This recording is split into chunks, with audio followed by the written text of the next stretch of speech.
Minggu kemarin pihak Polres Tanggamus menemui korban incest di Lampung. Kedatangan ini bertujuan memberikan bantuan kepada korban. Kepada detik.com, Polres Tanggamus menyebutkan AG berada dalam kondisi baik.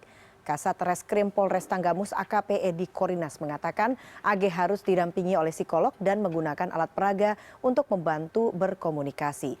Pasalnya AG merupakan penyandang disabilitas. Dalam pertemuan tersebut, psikolog dari Polda Lampung juga memeriksa kejiwaan dari korban. Selain itu, polisi juga memberikan sejumlah bantuan berupa bingkisan dan membicarakan masa depan korban dengan pihak keluarga. Sementara Polda Lampung juga telah memeriksa kejiwaan dari 3 tersangka pelaku incest yakni M, SA, dan YF. Tes kejiwaan ini dilakukan untuk mengetahui kondisi psikologis dari ketiga pelaku. Kepada detik.com, pihak Polres Tanggamus mengatakan hasil observasi sementara tim psikolog secara visual kondisi kejiwaan ketiganya bagus. Hasil pemeriksaan keseluruhan kejiwaan dari ketiga pelaku rencananya akan dirilis pada Senin siang.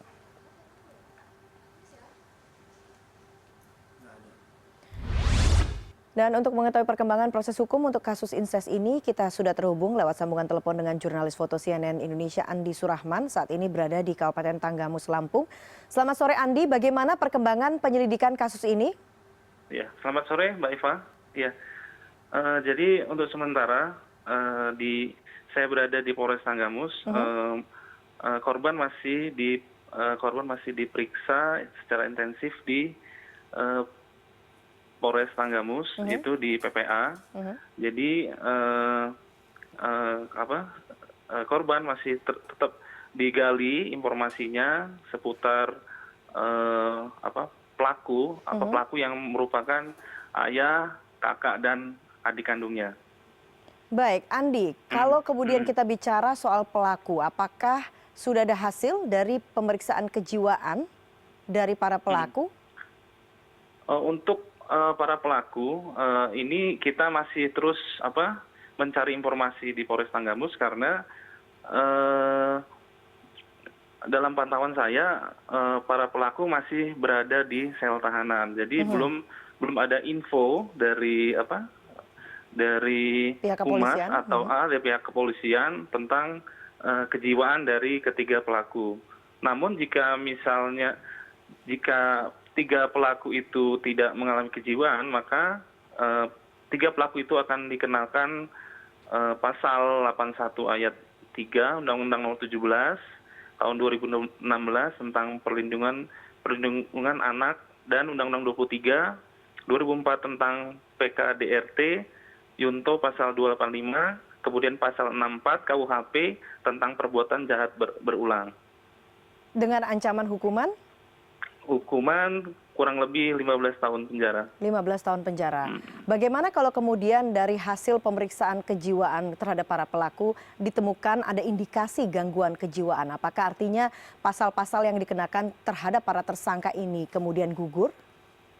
Nah, ini kita masih dalam melakukan penggalian lagi terhadap petugas kepolisian dari Polres Tanggamus karena dari Kapolres dan timnya masih berkoordinasi dengan Kapolda dan Mabes Polri. Jadi belum ada informasi tentang tes kejiwaan terhadap ketiga pelaku tersebut, Mbak Eva. Baik, apa saja tahapan proses penyidikan dari kasus incest ini? Penyidikan incest ini mungkin akan dilakukan secara mendetil ya Mbak ya, mungkin dari ayahnya, terus dari anak lakinya dan adik korban Mbak, karena sesuai dari informasi dari Kasat Reskrim, ketiganya ini tidak memiliki pendidikan formal yang cukup dari segi agama, pendidikan, dan lain-lainnya gitu. Baik, bagaimana kemudian dengan perlakuan terhadap korban? Terhadap korban dari pelaku ayah atau itunya?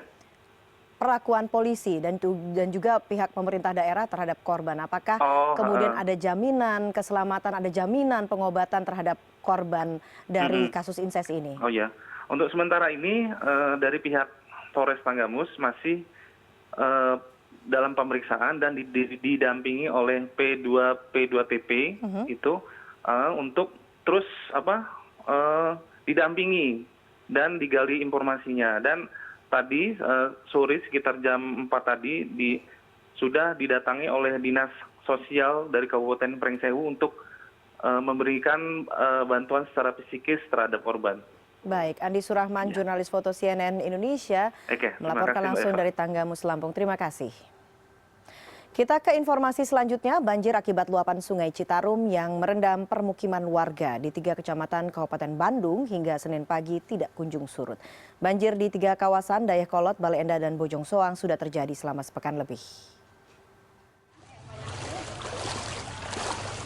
Hingga Senin pagi, banjir akibat luapan Sungai Citarum yang merendam permukiman warga di 3 kecamatan Kabupaten Bandung, yakni Dayakolot, Bale Endah, dan Bojong Soang, tak kunjung surut. Banjir di kawasan ini sudah terjadi sepekan lebih. Di Kampung Bojong Asih Dayakolot, ketinggian air bervariasi dari 50 cm hingga 2 meter di titik terdalam. Akibatnya warga terpaksa menerobos banjir untuk melakukan aktivitas di luar perkampungan. Banjir di Kampung Bojong Asih termasuk yang terparah karena letak kampung ini lebih rendah daripada permukaan Sungai Citarum yang mengalir di sampingnya. Menurut warga, banjir di kawasan ini sudah terjadi sejak 2 pekan lalu. Ini maksudnya hari ini sudah turun. Kalau tadi malam ini masih ada. Ini sudah turun setengah meteran, Pak.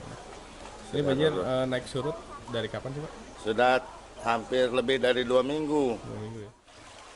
Meski banjir tak kunjung surut, sebagian warga yang memiliki rumah 2 lantai memilih bertahan. Banjir akibat luapan Sungai Citarum kerap terjadi dan merendam ribuan permukiman warga di 3 kecamatan Kabupaten Bandung. Banjir terutama terjadi apabila hujan dengan intensitas tinggi terjadi di wilayah Bandung Selatan, seperti Majalaya dan Pengalengan. Chandra Febriana, Bandung, Jawa Barat.